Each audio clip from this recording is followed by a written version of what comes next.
नमस्कार विद्यार्थी मित्रांनो, स्मार्ट अभ्यास या यूट्यूब चॅनलवर आपले मनापासून स्वागत आहे। आज दिनांक 19 ऑगस्टच्या ज्या काही महत्त्वाच्या चालू घडामोडी असणार आहेत त्याचा अभ्यास या व्हिडिओच्या माध्यमातून आज आपण करणार आहोत। तत्पूर्वी आपण जर चॅनलला नवीन असाल तर चॅनलला सबस्क्राईब करा आणि व्हिडिओ आवडल्यास व्हिडिओला लाईक करा।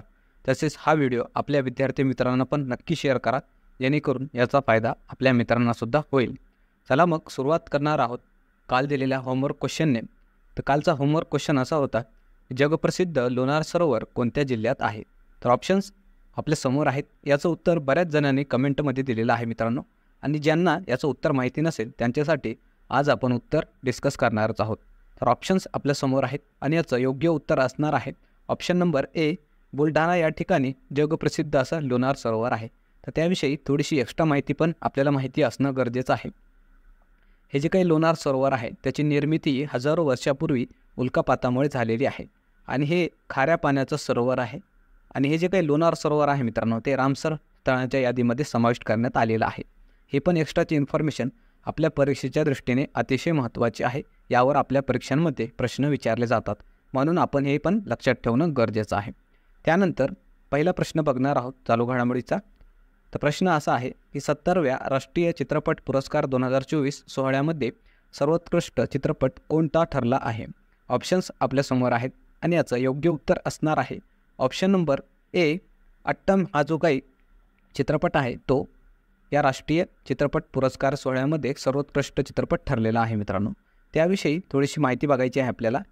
हे जे काही अट्टम चित्रपट आहे ते एक मल्याळम भाषेमधलं चित्रपट आहे आणि हे जे काही राष्ट्रीय चित्रपटांचे पुरस्कार मित्रांनो दिले जातात त्याची जी काही घोषणा आहे ती सूचना व प्रसारण मंत्रालय जे आहे त्यामार्फत केले जातात आणि या पुरस्कारांचं वितरण राष्ट्रपतींच्या हस्ते करण्यात येत असतं।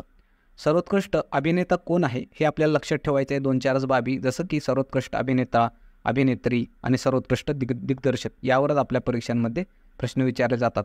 तर सर्वोत्कृष्ट अभिनेता कोण आहे? ऋषभ शेट्टी आहे आणि तो कांतारा या चित्रपटासाठी त्याला पुरस्कार देण्यात आलेला आहे। सर्वोत्कृष्ट अभिनेत्री नित्या मेनन आणि मानसी पारेख हे आहेत आणि सर्वोत्कृष्ट दिग्दर्शक सूरज बडजात्या आहेत आणि त्यांच्या ऊंचाई या चित्रपटासाठी त्यांना पुरस्कार देण्यात आलेला आहे मित्रांनो। आणि या ठिकाणी आपण राईट साईडला त्यांचे छायाचित्र बघू शकता। हे वरती जे आहेत पहिल्या नंबरवर ते ऋषभ शेट्टी आहेत, 2 नंबरवर जे आहेत त्या नित्या मेनन आहेत आणि जे काही तिसऱ्या क्रमांकावर आहेत ते मानसी पारेख आहेत। त्यानंतर मित्रांनो, आपल्याला मराठी चित्रपट सर्वोत्कृष्ट कोणता ठरला हे आपल्यासाठी महत्त्वाचं आहे परीक्षेच्या दृष्टीने। तर मराठी चित्रपट कोणता ठरलेला आहे सर्वोत्कृष्ट? तर वाळवी नावाचा जे काही मराठी चित्रपट आहे ते सर्वोत्कृष्ट मराठी चित्रपट म्हणून त्याला पुरस्कार देण्यात आलेला आहे। सर्वोत्कृष्ट हिंदी चित्रपट हा गुलमोहर हा ठरलेला आहे। याच्यामध्ये जो काही मनोज बाजपेयी आहे त्याची आपल्याला भूमिका दिसून येते मित्रांनो। एवढ्याच गोष्टी आपल्यासाठी परीक्षेच्या दृष्टीने महत्त्वाच्या आहेत, त्या आपण लक्षात ठेवायच्या आहेत। त्यानंतर पुढचा प्रश्न बघायचा आहे की नुकतेच तेलंगणा यंग इंडिया स्किल युनिव्हर्सिटीच्या चेअरमनपदी कोणाची निवड करण्यात आली? ऑप्शन्स आपल्यासमोर आहेत। याचं योग्य उत्तर असणार आहे ऑप्शन नंबर बी, आनंद महिंद्रा यांची। याची जे काही तेलंगणा राज्यामध्ये यंग इंडिया स्किल युनिव्हर्सिटी स्थापन करण्यात आलेली आहे त्याचे चेअरमन म्हणून त्यांची निवड करण्यात आलेली आहे मित्रांनो। आणि या ठिकाणी त्यांच्याविषयी थोडीशी माहिती आपल्याला बघायची आहे। जसं की हे जे काही तेलंगणा राज्य आहे त्याची राजधानी काय आहे? तर हैदराबाद आहे। मुख्यमंत्री रेवंत रेड्डी हे आहेत आणि राज्यपाल जिष्णुदेव वर्मा हे आहेत। आणि या ठिकाणी हे आहेत आपले आनंद महिंद्रा यांचं हे छायाचित्र आपण या ठिकाणी दिलेलं आहे मित्रांनो। आणि जे काही नुकतंच आता समाज कल्याण जे गट ब पेपर झालेला आहे मित्रांनो, त्यामध्ये सुद्धा जे काही नियुक्त्या असतात किंवा मग जे काही लष्करी सराव असतात त्यावर सुद्धा परीक्षामध्ये प्रश्न विचारलेले आहेत। हे बघू शकता, नुकतंच जे काही काल पेपर झालेला आहे समाज कल्याण गट बचा, त्याच्यामध्ये जे धनंजय चंद्रचूड आहेत आपले सरन्यायाधीश त्यांच्यावर प्रश्न आला होता। त्यानंतर जे काही द्विराष्ट्रीय संयुक्त लष्करी सराव आहे भारत आणि मंगोलिया या देशामधले त्यावर एक प्रश्न होता। आणि जे काही अखिल भारतीय मराठी नाट्य संमेलन आहे परिषद आहे त्यावर सुद्धा कोण अध्यक्ष होते म्हणून प्रश्न विचारण्यात आलेला आहे मित्रांनो। तुम्हाला हे प्रश्न दाखवण्याचा उद्देश हाच की आपल्या परीक्षांमध्ये पुरस्कार असतील, नियुक्त्या असतील, नवीन नेमणुका असतील यावर हमखास प्रश्न येत असतो। कोणतीही परीक्षा असो त्याच्यामध्ये प्रश्न विचारला जातो, म्हणून आपण दररोजच्या व्हिडिओमध्ये पुरस्कार असतील, नियुक्त्या असतील त्यांचा वारंवार आपल्याकडून सराव हे करून घेत असतो। तर त्या दृष्टीनं आपल्याला कळालं असेल या माध्यमातून की परीक्षांमध्ये जे काही नियुक्त्या वगैरे पुरस्कार किती महत्त्वाचे असतात. त्यानंतर पुढचा प्रश्न आपल्याला बघायचा आहे की WHO ने कोणत्या आजारासाठी दुसऱ्यांदा सार्वजनिक आरोग्य आणीबाणी घोषित केली आहे. ऑप्शन्स आपल्यासमोर आहेत आणि याचं योग्य उत्तर असणार आहे ऑप्शन नंबर डी. जे काही मंकी पॉक्स हे जे काही आजार आहेत त्यासाठी WHO ने नुकतेच सार्वजनिक आरोग्य आणीबाणी घोषित केलेली आहे मित्रांनो. तर त्याविषयी थोडीशी माहिती बघायची आहे. हे जे काही डेमोक्रॅटिक रिपब्लिक ऑफ काँगो देश आहे त्यामध्ये या रोगाचा अगोदर उद्रेक झाला आणि त्यानंतर टप्प्याटप्प्याने हे सर्व शेजारच्या देशांमध्ये सुद्धा याचा प्रसार झाला मित्रांनो. आत्तापर्यंत जर बघितलं तर या जे काही मंकी पॉक्स हे जे रोग आहे किंवा आजार आहे त्यामुळे 17,000 लोकांना संसर्ग झालेला आहे याचा आणि 500पेक्षा अधिक याचे मृत्यू यामुळे झालेले आहेत. याआधीसुद्धा 2022 साली याच मंकी पॉक्स या आजारासाठी WHO ने अगोदर आणीबाणी घोषित केलेली होती आणि आता ही दुसऱ्यांदा घोषित करण्यात आलेली आहे.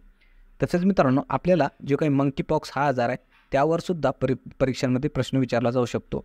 सायन्समध्ये विचारला जाऊ शकतो किंवा मग आपल्या करंटच्या प्रश्नांमध्ये सुद्धा चालू घडामोडीमध्ये सुद्धा विचारलं जाऊ शकतं. तर त्या दृष्टीने लक्षात ठेवायचं आहे हे जे काही मंकी पॉक्स आजार आहे तो संसर्गजन्य आजार आहे.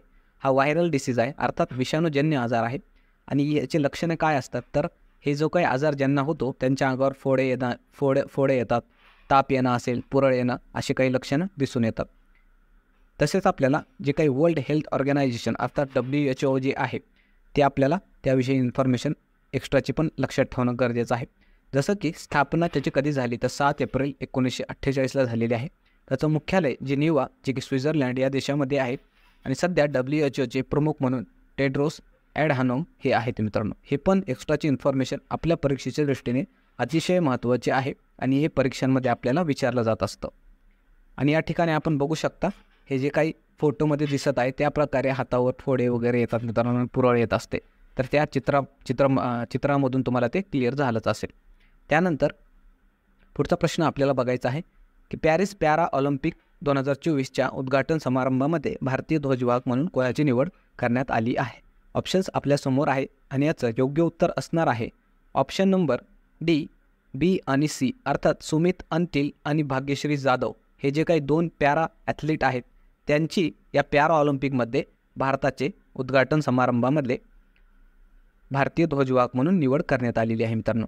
आता आपण म्हणाल की जे काही पॅरिस ऑलिम्पिक तर संपलेलं आहे पण हे कोणतं आता ऑलिम्पिक तर पॅरिस ऑलिम्पिक झाल्यानंतर मित्रांनो जे काही दिव्यांग लोक असतात किंवा खेळाडू असतात त्यांच्यासाठी त्याच ठिकाणी पॅरा ऑलिम्पिक स्पर्धासुद्धा भरवण्यात येत असते.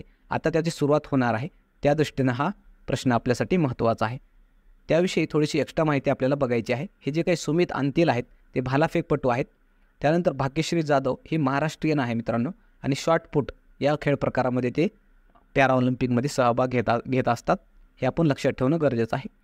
जे काही पॅरिस पॅरा ऑलिम्पिक आहे 2024 याच्यामध्ये दिव्यांग खेळाडू सहभागी होणार आहेत आणि या स्पर्धेमध्ये एकूण भारताचे 84 पॅरा ॲथलीट अर्थात खेळाडूंचा सहभाग असणार आहे आणि याचा कालावधी 28 ऑगस्ट ते 8 सप्टेंबर या कालावधीमध्ये ही स्पर्धा चालणार आहे. तसेच मित्रांनो आता ही पॅरा ऑलिम्पिकविषयी तर आपण इन्फॉर्मेशन बघितलेलीच आहे. त्यासोबतच जे काही नुकतंच पॅरिस ऑलिम्पिक संपलेलं आहे त्याविषयीसुद्धा आपण माहिती घेणं गरजेचं आहे.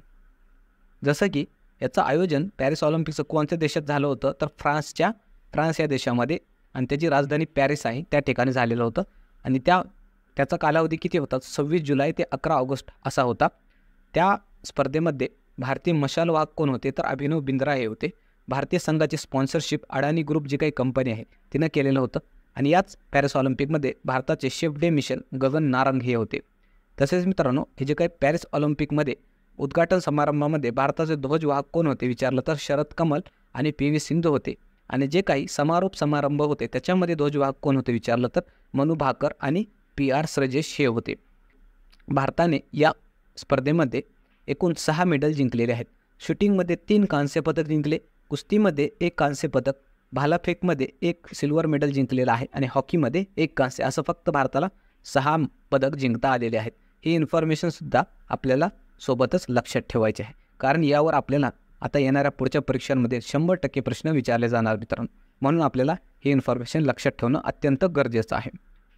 त्यानंतर पुढचा प्रश्न असणार आहे तत्पूर्वी आपल्याला व्हिडिओ कसा वाटत आहे ते आपल्याला नक्की कमेंटमध्ये सांगा. व्हिडिओ जर आवडला तर नक्की लाईक करा मित्रांनो आणि जर चॅनलला नवीन असाल तर नक्की सबस्क्राईब करा. यामुळे काय होईल की जसंच आपण व्हिडिओ टाकला की तुम्हाला नोटिफिकेशन सर्वात अगोदर येईल आणि तुम्हाला ते व्हिडिओ आपल्या ह्याच्यामध्ये दिसून येईल. त्यासाठी सबस्क्राईब करा, तसेच व्हिडिओला लाईक करा आणि आपल्या मित्रांनासुद्धा हा व्हिडिओ शेअर करा. त्यानंतरचा प्रश्न असेल की नुकतेच थायलंड या देशाचे नवीन पंतप्रधान म्हणून कोणी शपथ घेतली आहे. ऑप्शन्स आपल्यासमोर आहेत आणि याचं योग्य उत्तर असणार आहे ऑप्शन नंबर बी, पायतोंगतर्न शिनवार्ता हे ज्या काय आहेत ते थायलंडचे नवीन पंतप्रधान झालेले आहेत मित्रांनो. त्यांच्याविषयी थोडीशी माहिती बघायची आहे. हे जे काही नवीन पंतप्रधान आहेत ते थायलंडचे सर्वात तरुण पंतप्रधान ठरलेले आहेत मित्रांनो. अवघ्या 37व्या वर्षी त्यांनी पंतप्रधान पदाची शपथ घेतलेली आहे आणि या थायलंड या देशाच्या दुसऱ्या महिला पंतप्रधान ठरलेल्या आहेत. तर ह्यासाठी आपल्याला ही महत्त्वाची घडामोड आहे. थायलंड देशाविषयी आपल्याला बघायचं आहे. राजधानी याची बँकॉक आहे. चलन थाई बहत ही आहे आणि थायलंडला पांढऱ्या हत्तीचं देश म्हणून सुद्धा ओळखलं जातं. हे जे पॉईंट आहे ते आपल्या सर्व काही परीक्षांमध्ये विचारण्यात आलेलं आहे. तर हे आपल्याला लक्षात ठेवायचे आहे एक्स्ट्रा इन्फॉर्मेशनसुद्धा की पांढऱ्या हत्तीचा देश कोणाला म्हणून ओळखलं जातं, तर ते आहे थायलंड मित्रांनो. त्यानंतर या ठिकाणी आपण त्यांचं छायाचित्र बघू शकता ज्या नवीन थायलंडच्या पंतप्रधान झालेल्या आहेत. त्याच्यानंतर पुढचा प्रश्न बघणार आहोत की नुकतेच इस्रोने EOS 8 आणि SR-0 उपग्रह अवकाशामध्ये कोणत्या रॉकेटच्या साहाय्याने पाठवले. तर ऑप्शन्स आपल्यासमोर आहेत आणि याचं योग्य उत्तर असणार आहे ऑप्शन नंबर सी, SSLV-D3 नावाचं जे काही रॉकेट आहे मित्रांनो. या रॉकेटच्याद्वारे हे 2 उपग्रह आपण अवकाशामध्ये सोडलेले आहेत. त्याविषयी थोडीशी माहिती बघायची आहे. जसं की हे जे काही EOS 8 हे जे उपग्रह आहे मित्रांनो हे एक अर्थ ऑब्झर्वेटरी सॅटेलाईट असणार आहे. याद्वारे काय केलं जाणार आहे की पृथ्वीचं परीक्षण वरतून केलं जाणार आहे. आणि हे जे काही SSLV याचं लॉंग फॉर्म काय आहे की स्मॉल सॅटेलाईट लॉन्चिंग व्हेकल, हे पण आपल्याला लक्षात ठेवायचं आहे. त्यासोबतच जे काही आपली अंतराळ संस्था आहे इस्रो, त्या इस्रोचं लॉंग फॉर्म काय आहे इंडियन स्पेस रिसर्च ऑर्गनायझेशन. याची स्थापना ही 15 ऑगस्ट 1969 झालेली आहे आणि याचे सध्याचे अध्यक्ष एस सोमनाथ हे आहेत मित्रांनो. त्यानंतर या ठिकाणी आपण हे छायाचित्र दिलेलं आहे मित्रांनो, जे की इस्रोने हे उपग्रह सध्या लॉन्च केलेलं आहे. तर ते अधिक चांगल्या प्रकारे तुम्हाला या चित्रामधून लक्षात राहणार आहे. त्यानंतर शेवटी मित्रांनो या ठिकाणी आपण थांबणार आहोत. व्हिडिओ जर आवडला तर व्हिडिओला नक्की लाईक करा आणि चॅनलला नवीन असाल तर चॅनलला सबस्क्राईब करा. तसेच ज्यांना आपल्या मोफत नोट्स हव्या असतील त्यांनी आपल्या टेलिग्रामला जाऊन जॉईन करा. त्या ठिकाणी मोफत नोट्स हे आपल्याला डाउनलोड करता येतील. तर धन्यवाद मित्रांनो. थांबणार आहोत या ठिकाणी. पुन्हा भेटूया एका नवीन व्हिडिओसह. तोपर्यंत थांबूया.